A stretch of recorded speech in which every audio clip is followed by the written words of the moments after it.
Le métier de citoyen est difficile. On le somme de juger les nations, les banques, les industries. On lui fait entendre que, s'il n'arrive pas à comprendre le mécanisme des crises cycliques, il est incapable d'opiner utilement sur les impôts, sur les armements, sur le crédit. Il devrait donc se laisser gouverner par des administrateurs compétents. Mais lesquels? Chacun d'eux réfute le voisin. Les journaux racontent heure par heure un régime de terreur. Seulement ce sont des doctrines que l'on guillotine. Toute doctrine est suspecte. On l'arrête à sa préface, à son premier chapitre, on l'égorge. Les cadavres sont jetés aux oubliettes. Ce régime de violence intellectuelle n'est pas bon. La politique est comme la physique. La plèbe apprend la loi de Mariotte et d'autres petites choses qui relèvent du bon sens. Les hommes éminents s'exterminent. La plus haute pensée est comme un bûcher de papillons. Pour la physique, passe encore, se dit le citoyen, car les doctrines ne changent pas les choses. Mais pour la politique, c'est effrayant, car on se demande s'il y a autre chose ici que des doctrines, et si ce ne sont pas seulement des morceaux de doctrine qui nous tombent sur la tête. Un impôt, c'est une doctrine. La baisse des valeurs est une opinion. La guerre vient certainement de penser, et vraisemblablement de mal penser. Où est le manuel du bien penser? Je m'informe, je m'abonne à 3 revues. Je trouve 200 volumes essentiels dont chacun s'applique à prouver que les autres ne valent rien. Cette scolastique veut un coup de balai. Mais qui tiendra le balai? Je pense ici au proverbe que Goethe aimait à citer. Que chacun balaie devant sa porte. Et je crois que beaucoup seraient capables de balayer le seuil de leur propre esprit.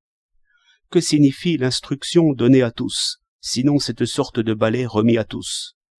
Et que chacun refuse ce qui est confus pour lui, mal connu de lui, ce qui est rapporté ou résumé. C'est sagesse.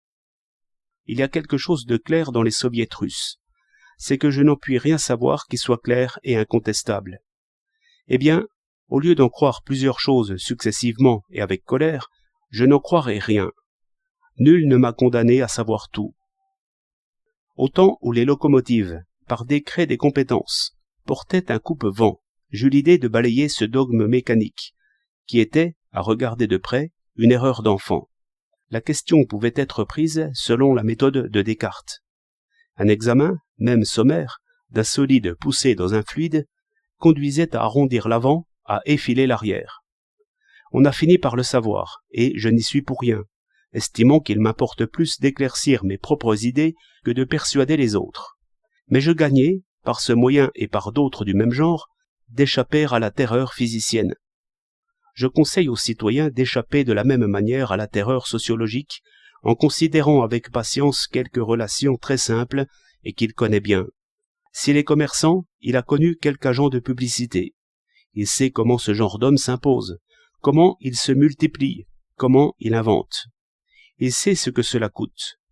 Il comprend que le producteur, de moitié avec le consommateur, doit nourrir ce parasite, qui n'a pour lui que l'éloquence. Et quels que soient les effets d'une affiche, il comprend bien qu'à mesure que les affiches se multiplient, le monde des hommes est appauvri par là. Or, supposons seulement 20 espèces de rongeurs qui lèvent impôt sur le travail d'ouvriers, d'ingénieurs, de commerçants. Est-ce que cela n'expliquera pas assez de trop rapides fortunes, s'accordant très bien avec une gêne des affaires réelles et une pauvreté générale?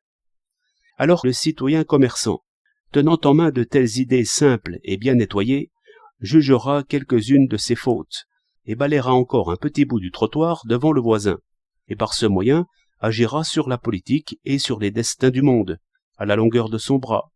Et si c'est peu ou beaucoup, il n'a pas à le savoir.